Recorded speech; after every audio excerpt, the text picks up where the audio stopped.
How's everybody doing? Blessed. Good, great. Blessed. Anybody else got one you want to throw out? No? Okay, good. Going to get started. Going to open with a word of prayer, and then I'll give you some instruction, and then we'll turn it over to our special guest, which Beth is shaking in her shoes. She is so nervous. She thinks you guys are going to just attack. So if you could, go ahead and do that. Attack. Anyway, Larry Medcalf's at St. Mary's waiting on a bed at Huntington Health Rehab. He was going to go there to get some rehab on his legs. And then Bill Rowe is St. Mary's, had a second half of a stress test today. Long story there. So we need to remember him. Some of you might know Gene Bennett. He was the guy that cut our grass and did some odd jobs for us. Found out today that he passed away in the last week or so. So I want to remember Gene's wife, Natalie, and Gene had some grandsons. Somebody messing with the mic back there. You didn't think I could tell that, did you? So if we can remember them, that'd be great. That'd be great. Prayer requests. Eric.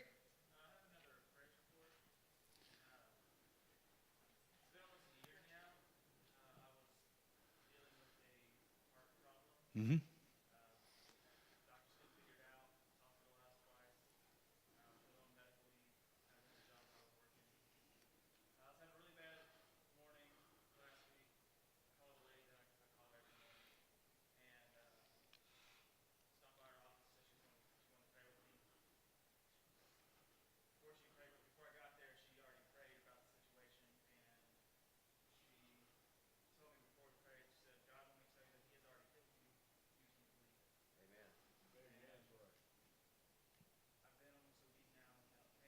Amen. Good. He's still in that business, you know. He still does it. God is great. Crystal Vance. Yeah. Oh, boo. Tyler Staten has the flu. He's supposed to go to Winterfest with us, but he's not going to be able to go now. So he said he could probably fight it out and come, but he just didn't want to give it to everybody else. So I said, we thank you. Let's remember Avery. Anybody else? Jeff.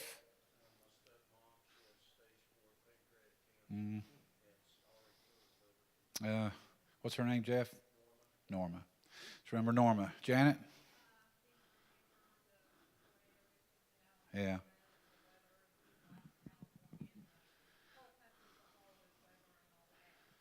Yeah.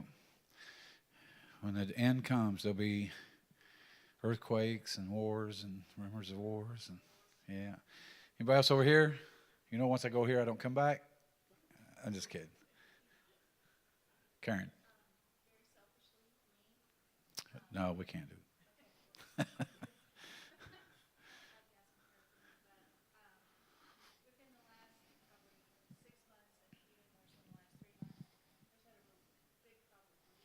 Mm.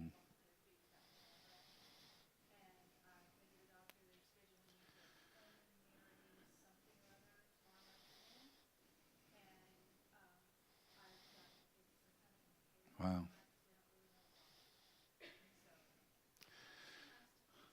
Yeah, absolutely. Absolutely. Remember Karen, Jill? Got some lots up there. Yeah. Kevin Roach, Connie Roach, and thankful for Charlie and Bruce and good reports on those two. Yeah. Yeah. Anybody else? Let's stand. Just remember our youth group as they travel tomorrow to Gatlinburg / Knoxville / Pigeon Forge / all the places in between. Got about 45 people going, so we just want to remember them as they travel. Vicki and I as we pull the trailer of stuff. Pray for Vicki as she cooks for them. And I stand around and open cans. Pray for my right arm that I can just keep doing that. Let's pray. Lord, thank you for tonight. Thank you for your awesomeness. Thank you for being a great, great God. Thank you for allowing us the opportunity to come together tonight as we continue this journey and discussing a subject that seems odd, but yet something that we all go through, and that is death and dying. So I just pray that you will just give Rick and Beth words to say to us that will continue to encourage us to face this head on and do what we must do to bring about your plan, your purpose, your will in our lives. We pray for these requests that have been mentioned, those that are in the hospital, those who have lost loved ones, Lord God, those that are facing tests, all the different reasons, God, spiritual, physical, financial, emotional. We know that you're able to do all things. And so we just pray you'll touch those needs. Let us hear reports of victory and testimonies like we've already heard tonight of how you have healed your people. God, we pray for our church that you just continue to lead us, guide us, and direct us. God, let every teacher tonight teach a life-changing lesson. Let every student have ears to hear what you want to say to their lives tonight. God, help Tri-State Worship Center continue to be a light shining in a world of darkness. We love you, we bless you, and we praise you for it. It is in Christ's name that we pray. Someone say, amen? Amen. Turn around to 2 or 3 people, shake their hand, hug their neck, bump their knuckles, tweak their cheek, do something. Let them know you're glad to see them in church.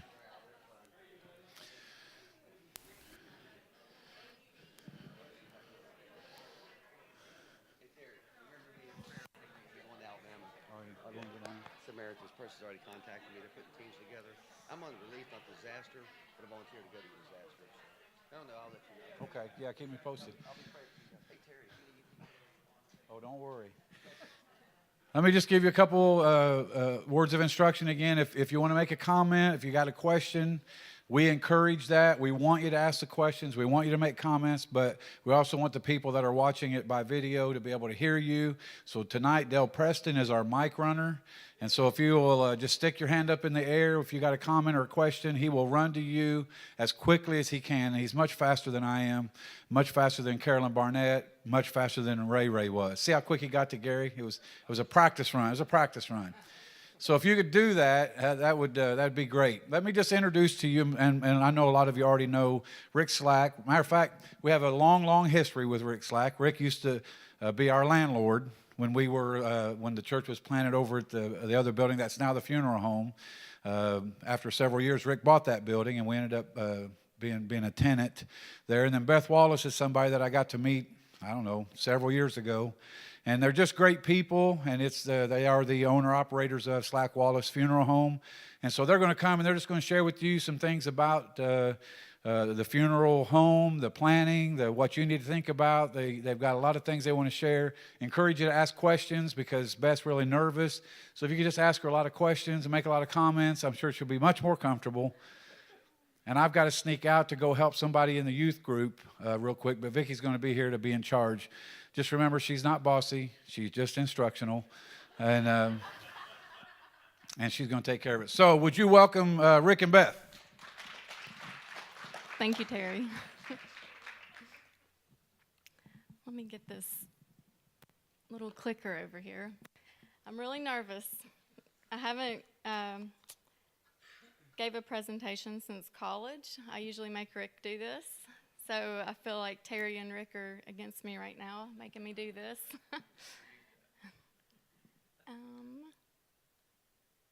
Let's see. He didn't show me how to work it.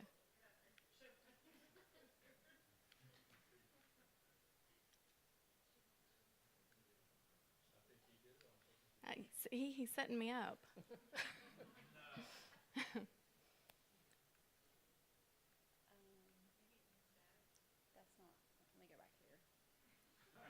He did it earlier, and it went left to right. Yeah, if you want to go ahead and pass those out. We've got some folders here for you that we're going to go through, and they have a discussion guide in them. Looks like this, and it has some questions in it. And then there's an evaluation form in there as well. If you could, at the end, he'll pass out pens too. Do you want to do pens? Yeah.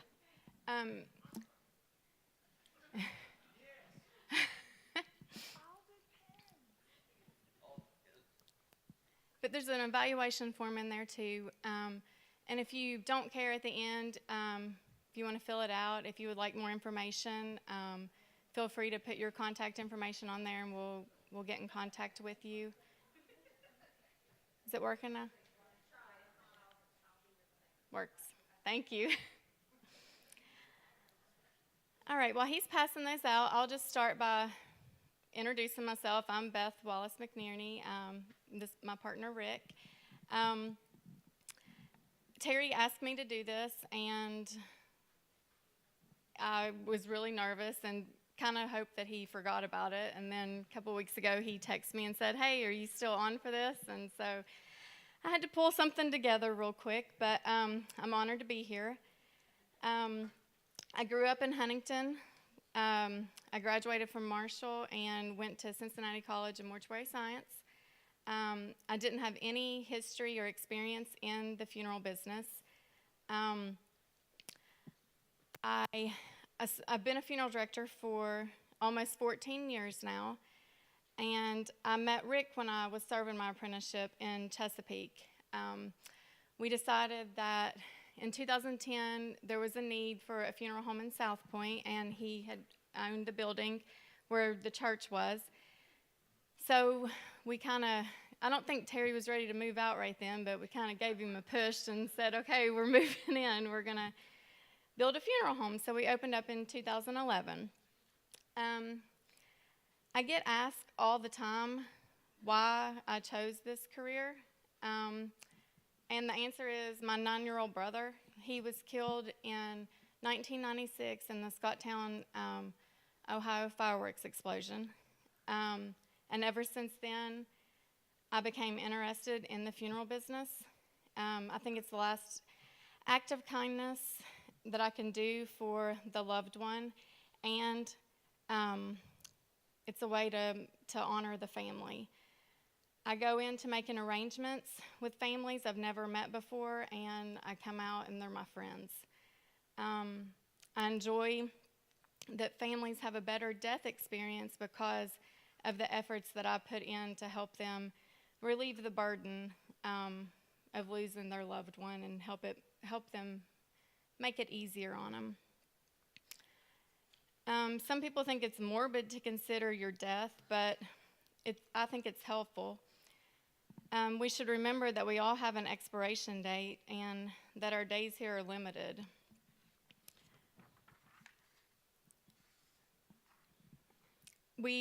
I know a lot of people don't like to talk about the end of life and their death and what they would want at their funeral or how they would like to be remembered, but it's really important, and it makes things easier on the family when the family knows what you would want. This presentation is put together with 6 different segments, and we'll go through them. And then I would like for you all to share your thoughts and stories. There's some videos in here, and they're real people that are telling their experience with death, and how some people have prearranged and how that helped them, or how they didn't have any plans and how it did not help them. So we'll go through the discussion guides that Rick passed out. There's a little discussion guide in there, and it has questions for each segment. So after the video, then we'll go through the questions. Have you ever thought to yourself, what do you want to do with the time you have left here? Someday, when you or I are no longer here, how do we want to be remembered? When and how do we want our loved ones to remember us? I know with my own experiences in helping people through this journey of funeral service, both prearranging and at the time of need, planning ahead and talking about what brings great comfort to those who prearrange and to their loved ones who experience the benefits of planning ahead. Planning ahead helps us ensure that when our loved ones think of us, they will do so with joy and gratitude. So this is the first segment. It's Relieve the Burden. And if you don't care to go ahead and press play on that.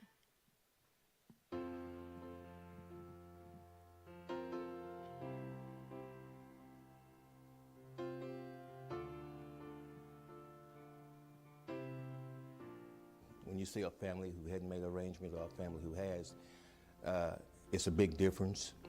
because a lot of times with a family who has not made prearrangements, it's a lot of confusion with the family. When my dad died, we were all in shock. It was very sudden, and there was no planning. And so we had to guess at what he wanted, and decisions were made based on emotion. I think that sometimes it's just something that the average person doesn't think about. My mother and I had never had the conversation as far as what her wishes were, as far as if she had made arrangements for payment in advance.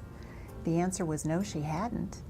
And so on one of the worst days of my life, I was out getting a loan to pay for her funeral. When you're under stress like that, there's almost no such thing as a small deal, and small things become big. It was her wishes, and we followed her wishes to the T. And so it eliminated a lot of confusion, but also eliminated a lot of burden. I feel good about it. I feel comfortable. I feel not just satisfied, but you know, oftentimes you have a burden that's on you if you know that you haven't taken care of business. And it just was more practical and more loving to be able to let me know just exactly what she wanted done.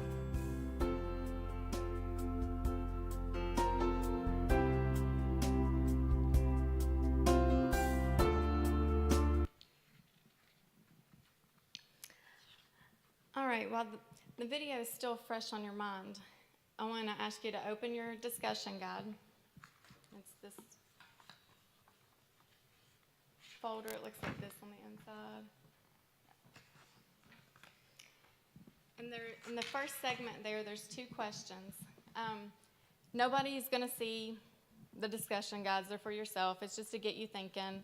So if you don't care, just take a few moments to answer those 2 questions there.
Okay, I need to get my next slide up here. Can you just flip them for me? Wait, you need to go back the other way.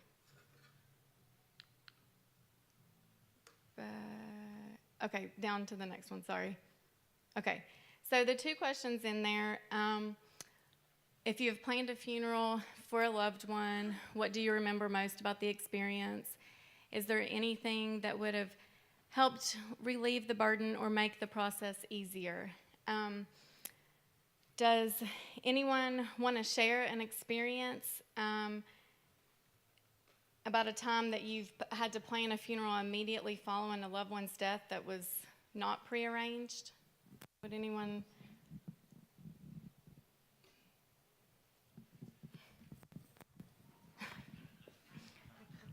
And Zippy Dale got me the microphone.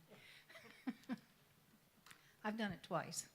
My dad died very suddenly, and we were in another city. We had to transport back to their home city and made arrangements over the phone, made arrangements in person when we got there.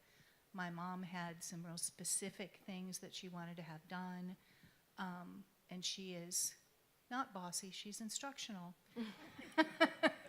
with a side of extremely challenging.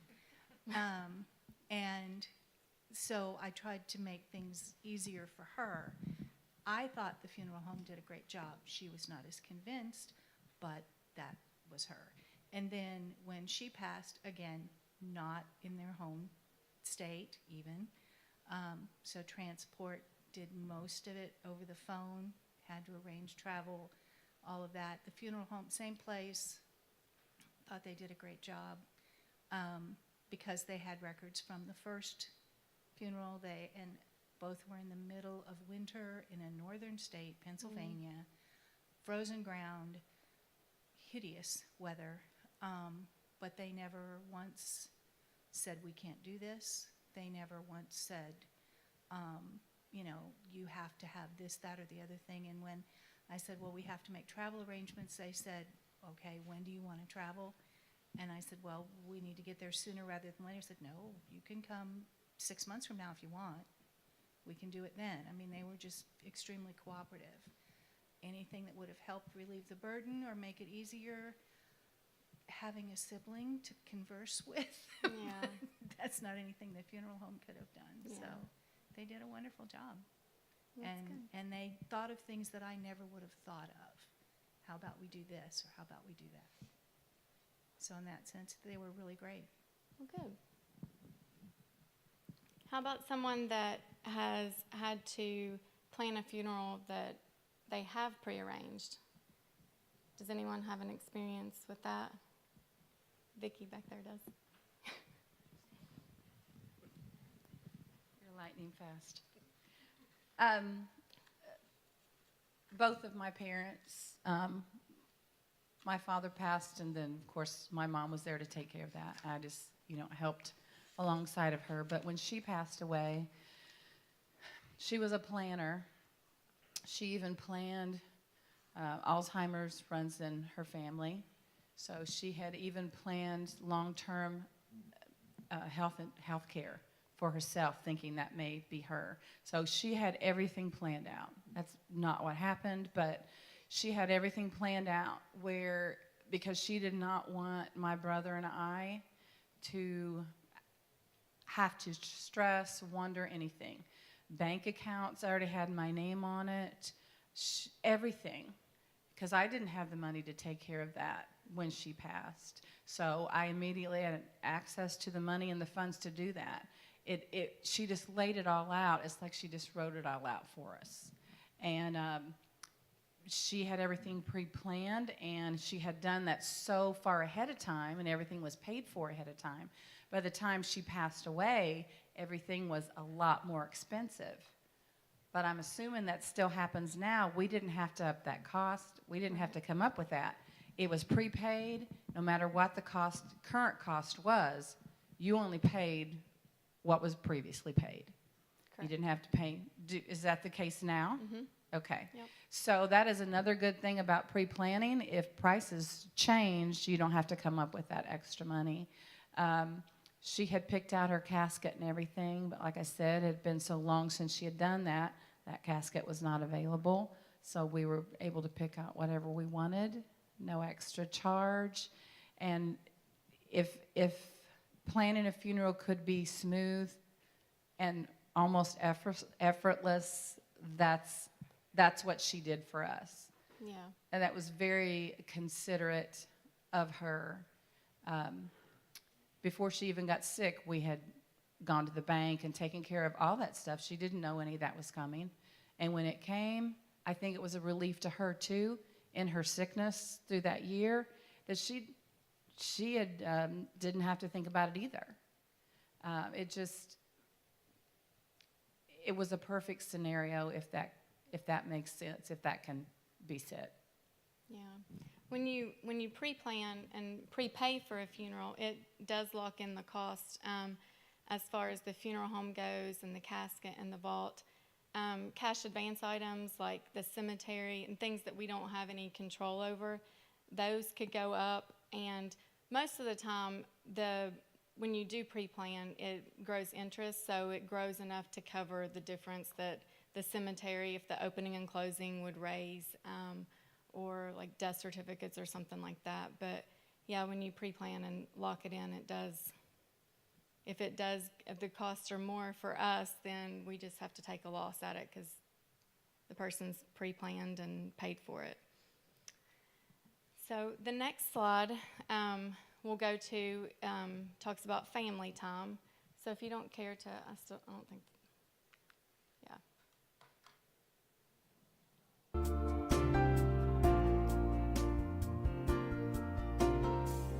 The family can now grieve.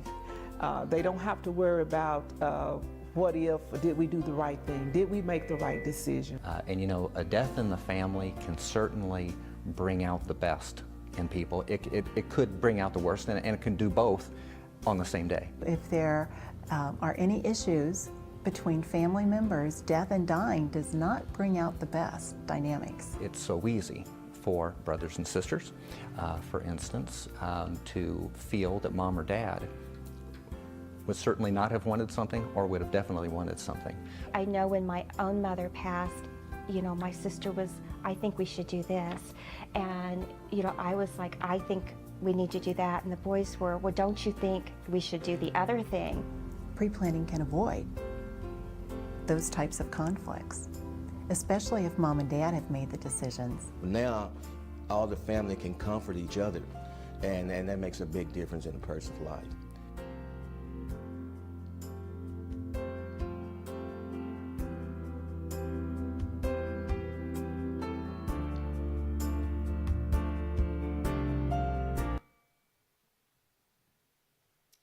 So back to the discussion guide, under segment 2, family time, there's 2 questions there.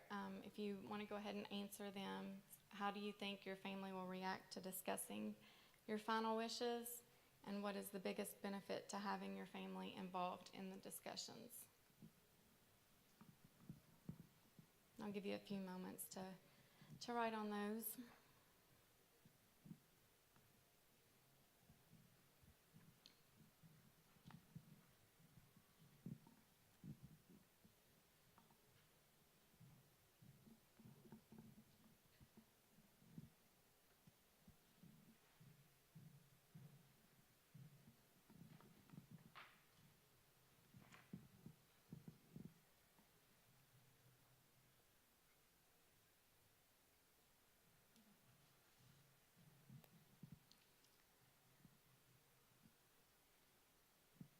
One of the most tragic things that I've seen in my work is families that fall apart following the death of a loved one.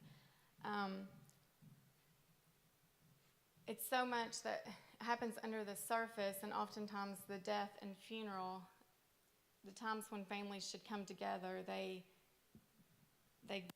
go apart. They disagree about names and obituaries, different things, and it's just things that could be avoided. And if everything was wrote down and what their loved one wanted, then it could possibly help. Is there anyone that would want to share a story or a possible way that it could be avoided?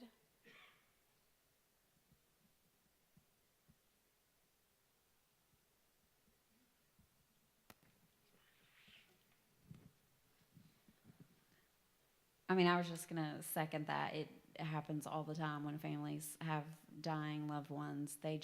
Every little thing is a nitpick, and it's so hard to kind of rein them back to, listen, you're super emotional right now. You know, everybody's on high alert, and so everything that is said or done is going to upset each other. Just take a moment and think about why you're here and who you're here to support, and, you know, don't let those things happen. Even in our own family, you know, when my grandmother passed away, she was kind of the monarch of the family, and it just crumbled, and you could watch it crumble. So I think that's true, but I think if you really step back and focus on that person, that loved one, and why you're there, then none of those things should matter.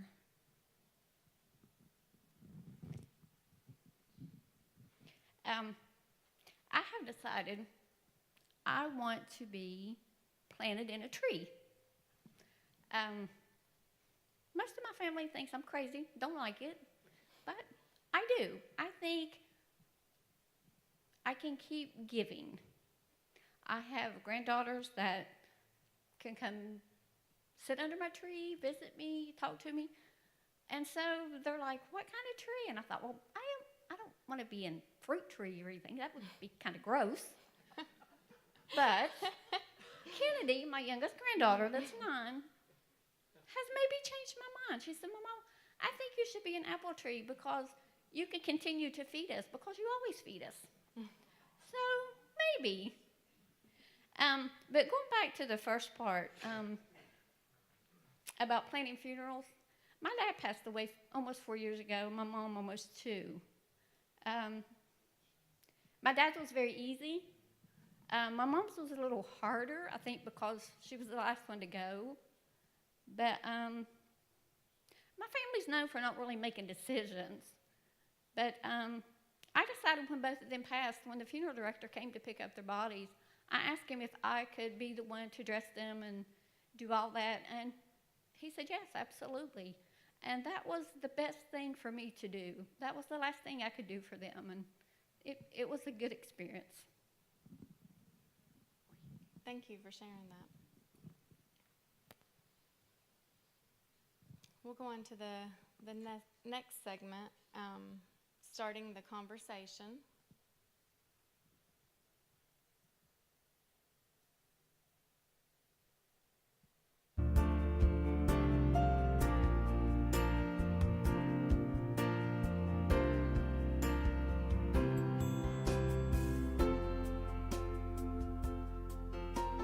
I feel as if everyone would want to be remembered a certain way, and it's very difficult to even think about how you want to be remembered. But if we ask them, how would you like to be remembered? What do you want to tell your children? What would you want them to know about how much you love them, about how much they touched your life and how much they filled your life full of joy every single day? We were able to have a more open discussion about what they're really feeling and what they really want. They had a couple children, and we could start talking more about what we could do to help them in the ceremonies, to make them be included in it. After the process is over with, what I've gotten is say, oh, that wasn't as difficult as I thought it would be, or you made that easy. We have people come in all the time who say, oh, we had the best time pre-arranging our funeral. It was so much fun. We really enjoyed it, and we're really glad that we took care of it. Personally, I felt it was such an easy experience for myself, and actually it was a happy experience for me. There's a lot of laughter, there's stories being shared, there's just a whole different mindset. They're more free because they're not dealing with that loss right up front. The greatest gift that a child can give back to a parent, or even a spouse to another spouse, is having that conversation.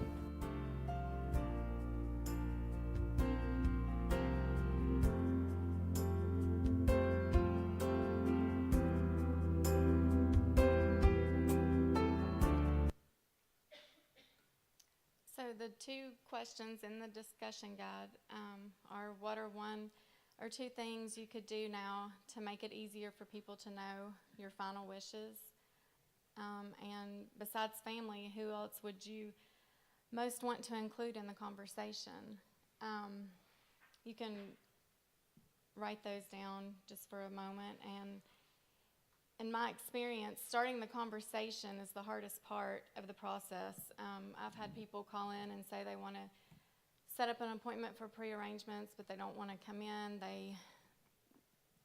They're not ready to die, they're not sick, but they don't want to talk about it. But once they get there and they see that it's really not that bad, it's just letting us know and their family know what they want, then it helps them, and they're really glad that they did it, not only for themselves, but for their family. Does anybody have anything to say about starting the conversation with your loved one, or how you would start it?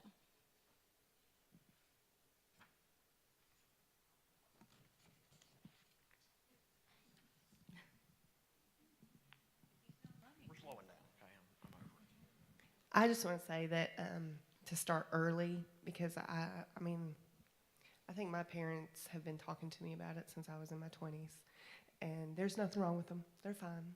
They just keep telling me, this is what we want, this is what we want to do. And I have noticed even now with me that I start talking to my kids, okay, that's normal, this is what we're going to do, this is what I want. It just opens, so start early, it's not scary. Yeah, I agree. That's the same with me. I'll call my mom and ask her if she can I asked her if she could watch my kids in August, and she said, well, I don't know. We'll see, maybe. And I'm like, well, where are you going to be? And she said, well, I might not be here then. I might die by then. And so we talk about it openly. Just, I think because we've had a tragic death, losing my brother, so I don't know, it's just something that we talk about, and it's helped us to not be okay with it, but be open about what we want. We'll go on to the next slide.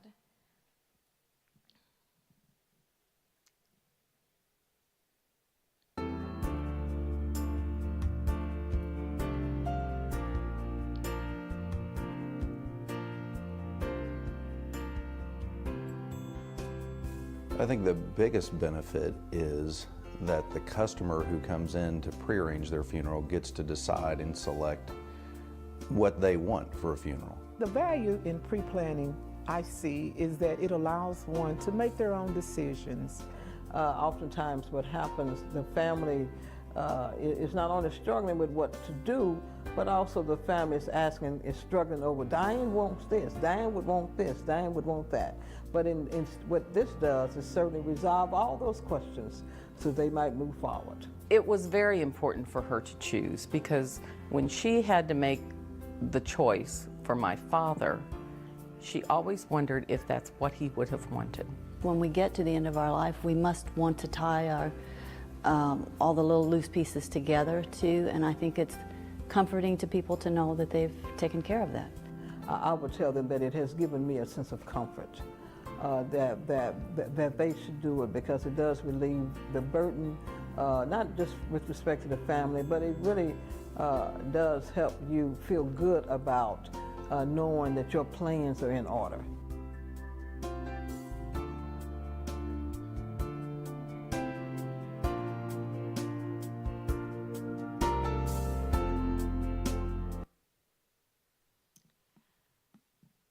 So the two questions on this segment are, what are the top 2 things you want people to remember about you?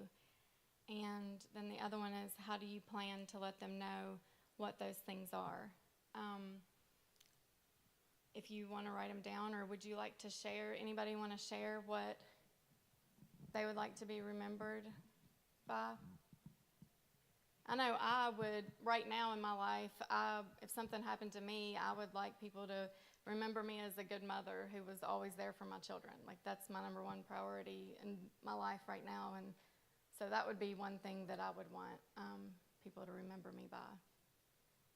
Is there anybody else that would want to share anything?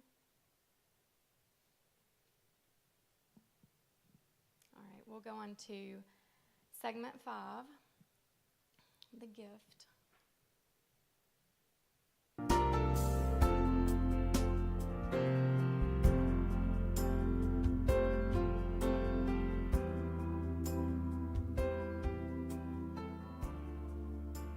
Survivors may not really truly recognize the importance of that gift that's being given to them, possibly until years in the future. The greatest gift that a child can give their parents, or a spouse can give to another spouse, again, is prearranging in the discussion of, beginning the discussion of prearranging. And I think it was her final gift to my dad, to relieve the burden that he would have gone through trying to schedule and set up everything. The most unselfish gift that someone can give to their family is to plan in advance. It's a gift of pure love. It's a gift of considerate behavior. It's a considerate gift forever to hold and to hold dear. To know that Mom and Dad took care of everything in the way that they would want to see it be handled. Because what you're saying to your loved one is, I love you so much that I don't want you to go through this, that I want to relieve some of this burden, some of the tension and stress, and this is what I can do for you. Mother gave us a great gift by, planning hers, paying for it. Not that we wouldn't have been happy to pay for it, but we didn't have to. So it really was a gift she gave us. Probably the last best gift you can give your children is a prearranged funeral. I consider prearranging a gift of love. I truly believe it is a gift of love.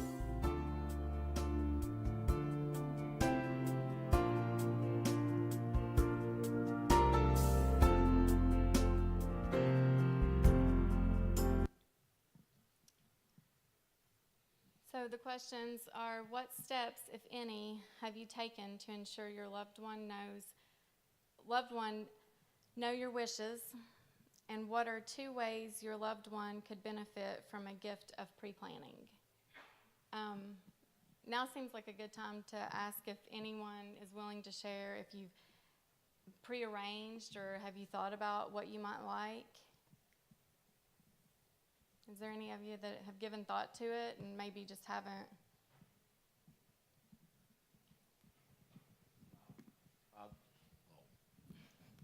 I've discussed with my wife and the girls that I just want to be cremated and then have a memorial service, no viewing, no nothing. That way it's less money on my wife and she has to spend out. Okay.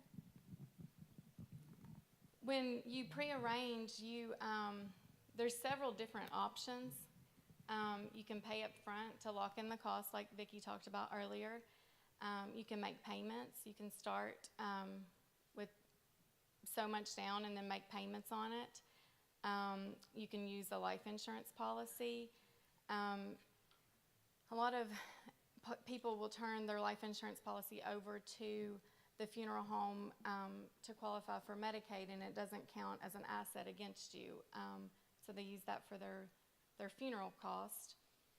Or you could come in and just simply give us your vital statistics to keep on file, and if you want to pick out the merchandise or tell us what you want, we can have a file for you, and that way if something does happen to you, then at least it's wrote down somewhere. We'll go on to the next slide there, the final segment.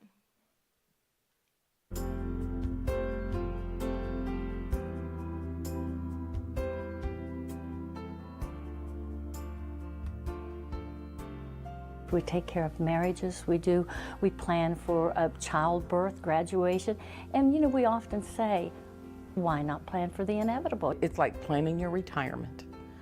Everyone should start early in life, saving and planning for their retirement, and this is just one more piece. Being widowed at a very young age, I know what it's like, and I know what I went through. Financially, I was prepared, but emotionally, I wasn't. You're planning what you're going to do, where you're going to go, what activities you're looking forward to, but you also need to plan for there's going to be an end. And you want to make that as easy for your family and your spouse as possible. I think people just are realizing more and more the value of getting things done in advance like this, just as they do their wills, their power of attorney papers, their living wills and all this. Get everything in place, they get this in place also. I think people prearrange or should prearrange because it makes financial sense, it makes emotional sense for your family, and it's just a good thing to do. Do it. Just do it. Pick up the phone, call someone, go to a funeral home, talk with someone, talk to the children. And I know it's difficult. Children do not like to think about the loss of their parents, but sometimes parents have to take the lead and have that conversation. It's inevitable.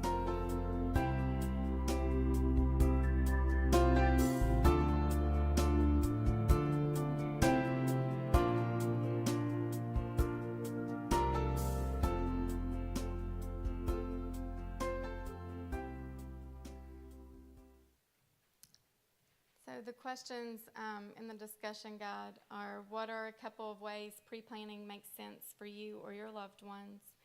And when do you think you should begin pre-planning? I am passionate about starting conversations about death and dying. The conversations can even be fun. I've had people tell me that they want to have a celebration and have inflatables and a party. We've had people request candy sitting out beside the casket because they were known as the Candy Man, and they want people to get candy as they go by. Most prearrangements I've made have ended up being fun, and we've laughed and told jokes, and they're always glad that they've made the choice to come in and talk about what they would like. In closing, I want to end our time by asking you to do two things. First, take your discussion guide home and think about the questions that are in there, and talk to someone about what you would like, your family member or a friend. Just let them know what you would like if something would happen to you. And then if you would, the evaluation form, if you all want to fill that out, and if you would like additional information, just put your information at the bottom, and we'll get in contact with you. I think that's can you go to the next slide? I think that's the end of the slides. Does anyone have any questions? Or Rick, do you want to say something? I survived and I didn't pass out. She's still standing. Just quickly, want to emphasize the things that Beth has covered tonight. This is in no way meant to put pressure on you to do anything per se. If anything comes out of this, we would just like for you to at least talk to your families about what would happen if something were to happen to you. Prearrangements are not always the thing for everybody to do. Some people just cannot bring themselves to do it. We understand that, but there is value in it. Just wanted to share a little bit about my particular situation. Seeing these videos kind of brings back memories for me in a couple of ways. The first one, I don't know if you noticed on a couple of those segments, there was a young funeral director in there by the name of John. And I started out in the funeral business with his father. So when I saw his picture on there, first time I saw this, I thought, man, he wasn't even born when I started. So it's been 40 plus years for me, but hopefully it'll be a few more. But the other one, another one of the funeral directors, a lady on there, had stated that even though she was a funeral professional, she did not really start that conversation with her family. And I'm kind of in the same situation. My parents both were elderly, and my father died when he was 92, and I don't know, it's been, what year did Amy get married? It's been about 4 or 5 years ago. 6 years ago, losing track of time. The only thing I can really ever remember Dad even telling me about that he wanted done after he died was to make sure that one of the preachers got paid a certain amount of money. And that's all I had to go on. And I've got 2 brothers and 2 sisters, and I think they just kind of felt like since I was in the business that I could just take care of everything, which I did, but still, I got to thinking, we should have talked about this even. I should know better. But, we didn't. But there is a lot of value to sharing with your family some of the things that you feel are important if something should ever happen to you. So if nothing else, at least get the discussion started and talk about it with your family. But we would like to open up if you do have any questions before we finish. Let's get a mic. Just a couple comments. My dad passed away in October 2012 at the age of 92. He was cremated. He had everything done. But there were 2 issues, big major issues that I ran into. Number one, I wasn't power of attorney. My brother was. The first problem, and I stress this, and I don't know where the ball got dropped, but his social security number was incorrect. The death certificates got processed based on the information they had, which meant they had to be completely redone, which didn't have to pay for, but there was an addendum attached to the certificate that said not valid unless this page is attached or something to that effect. And of course the funeral home was good to help. I had to go down and sign a few papers. And the lady asked me, she said, "Where's your power of attorney?" And I just looked at her like, "Why do I need a power of attorney? I don't have it, my brother does." So I had to give her the contact information so that part of it could be taken care of. And of course I had the necessary papers with the ashes to bring back to Ohio. So that was two problems I ran into. And I didn't know there was a problem with the Social Security number until I went to close out one bank account and she couldn't find it. And I'm thinking, oh great, now what? And that's where I learned the number. Two of the numbers had been transposed. So like I said, I have no idea how that happened, but everybody should be very careful when they make their arrangements to make sure the number is correct. Yes. Thankfully, that particular issue has been somewhat addressed by 2 out of the 3 states that we live in. In Ohio and in Kentucky, when we file a death certificate, the Social Security number, of course, is on that certificate, and there's an automatic check that goes in when we submit that certificate. There's an automatic check that puts the name of the deceased with the Social Security number listed and runs a check through Social Security. If it does not match, we are notified and have time to change it before that certificate is actually filed. So 2 out of the 3 states kind of have addressed that problem because that was a fairly common problem over the years. It could happen very easily. West Virginia hasn't quite come into the 21st century yet. West Virginia still has multiple carbon copy certificates that have to be done on a typewriter, which, you know, most people don't even use a typewriter anymore. But nevertheless, that's very important that that information is correct at the time.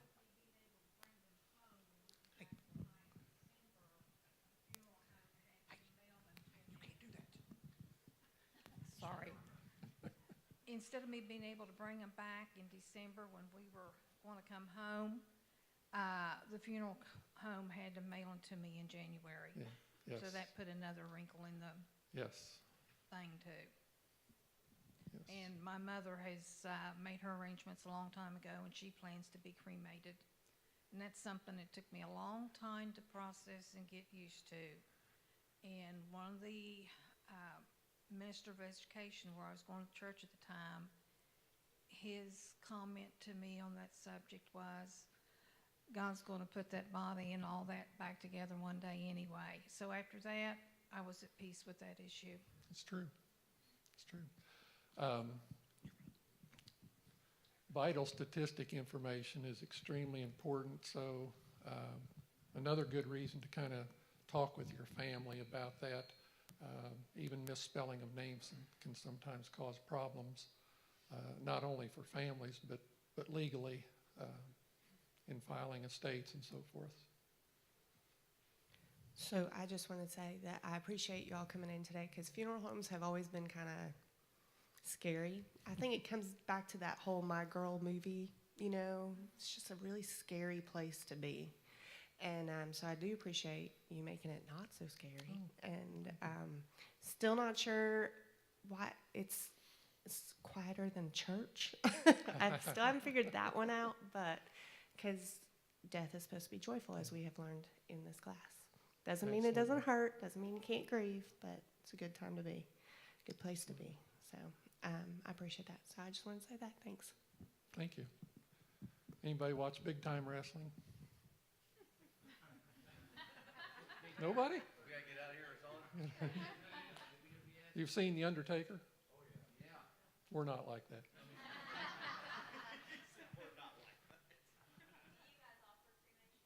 We do, yes. Oh, that brings up another very... Do you guys offer cremation? Yes. That brings up another very important point in dealing with cremation.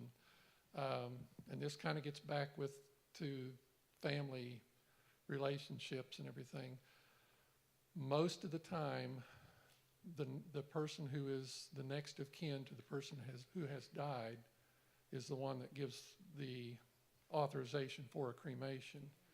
If that is children, and in many cases that is the situation, in Kentucky and Ohio, all of the surviving children need to be in agreement to have a cremation. They all have to sign off on it. West Virginia, pardon me? Oh, sorry. Even if it's pre-planned and that's what the person has? Yeah, West Virginia, I believe, allows a person to sign their own consent form to pre-plan for their own cremation. Ohio is a little bit iffy. We've gotten a ruling, or not ruling, but an edict from the Attorney General that may not hold up in court if it's challenged, and Kentucky is the same thing. So we generally play it on the safe side and get all of the children to sign, even if there is a pre-need agreement in place by the person themselves. But it's just, once again, that's why it's really important, particularly if there's several children involved that will be making decisions. It's really important to be together on what needs to happen, or what you want to happen, or what the person wanted to happen. That's just a really important thing to be thinking about ahead of time. It's amazing the number of people or families that we run into where unfortunately the children may not even be speaking to each other, or perhaps they don't even know where some of them live or are. I haven't talked to them for years, so it can become an issue. I have kind of like a two-part question. The first one, if you prearrange to be cremated, do you get the children's consent at that time, or do you wait until the need? Typically, if we have the children involved, that's typically done at the time after the death occurs. Okay. And the only reason why I say that is because it's kind of iffy whether the state would allow a pre-signed paper to be effective or to be legal. And I hate to leave it at that, but it's basically a little bit of a gray area. Yeah. And so it's best to, number one, let people know what your desires are, and number two, that your children, if you have children, now I'm talking about adult children, over the age of 18. It's important to let them know and make sure that they're okay with your decision. And okay. My second question was, if it was something you had them sign in advance or whatever, if they change their mind, I guess that could still happen. If once they sign, it's final, they can't like go back and say, no, I changed my mind, I don't want mom cremated or whatever. Honestly, anything can happen until the time a person dies. Years ago, you didn't worry about things like this, but nowadays, with the way things happen sometimes, it can get crazy. It really can. Sometimes you're walking on eggshells. So another really important reason why it's good to have discussions with your family and to let them know what you want, what your wishes are, and make sure they're on board with it. Anybody else? So question, it's been a while since my mom passed, and she passed in Indiana, and we were here. But at death, something, I don't know if it was power of attorney or what it was on my part, at death, that ceased. Is that what it is, power of attorney? Power of attorney ceases Okay. the moment the person passes away. Okay, so then you have to see an attorney to get what? To get everything moving? Well, it depends on whether there's going to be an estate or not. A lot of times, elderly people thinking ahead, pre-planning, will have pretty much, and I think you mentioned what your mother had done, they will get a lot of that already just out of the way. And in a lot of cases, there is no estate to be filed and probated. So, but if it does come into a situation where there was no will left, or there was still a house in the person's name, bank accounts, cars, whatever, then typically, unless you really, really want to pursue a lot of work, it's generally better to let an attorney handle that for you, because they know how to get through the process. Right. It's not illegal, or you can do it on your own. It's just a lot of work, and most people don't know how. Even though Mom had a will and everything was lying down, I mean, she had, car and house, and she had those things. Even though everything was in the will, we still had to go to probate, and he had to approve that I could move forward with that. Right. Even though it's all in writing, that still had to happen. Yeah, a judge has to basically sign off on that, and Right. and they're going to be examining the will to make sure it's a valid will and that sort of thing. So yeah, it's there's a lot of things to be taken into consideration after everything's over with. Yeah, I think even though she had everything lined out, it's not always as cut and dry as you Right. think it's going to be. Right. Life isn't. Ain't that the truth? Yeah.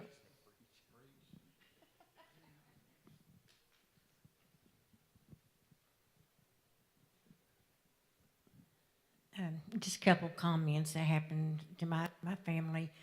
My brother-in-law had passed away, and she'd already had it already planned. They was going to be cremated, and so when her son came in, he told him he didn't want him cremated. So they ended up having a funeral, because he ended up paying for it. So that helped a whole lot, because she had most of it already paid, but he paid for the casket and all that kind of stuff.